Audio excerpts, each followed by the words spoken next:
Sylvia Mendez, the girl who desegregated California schools. It was 1944 in Westminster, California, a sun-washed farming town surrounded by orange groves and dirt roads. 8-year-old Sylvia Mendez was just a kid. She loved her dolls, her brothers, and the feeling of a new pencil on clean paper. Her parents, Gonzalo and Felicitas Mendez, had worked hard to lease a farm after years of laboring in the fields. They dreamed their children would get the education they never could. So, one summer morning, Felicitas dressed Sylvia and her brothers in their best clothes, pressed shirts, neat hair, polished shoes, and took them to enroll at the local Westminster Main School, a small, tidy white building surrounded by a manicured lawn and a fluttering American flag.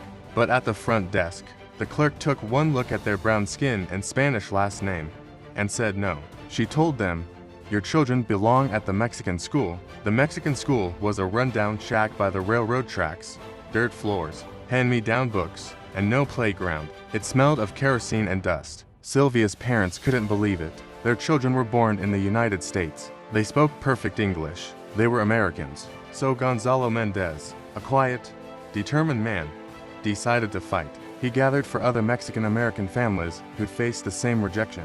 Together, they filed a lawsuit, Mendez v. Westminster 1945. It was the first federal court case to challenge school segregation on behalf of Mexican-American children. The odds were impossible. No one had ever won a case like that before.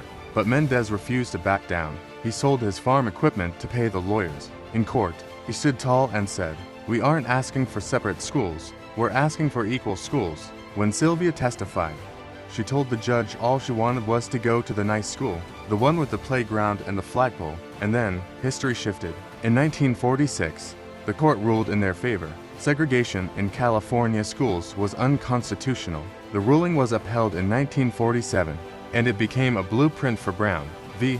Board of Education 7 years later. Even Thurgood Marshall, who argued Brown, studied Mendez's case to prepare. Soon after, California became the first state to officially end school segregation. And Sylvia, she finally got to walk through those front doors, not just for herself, but for thousands of children who would come after her.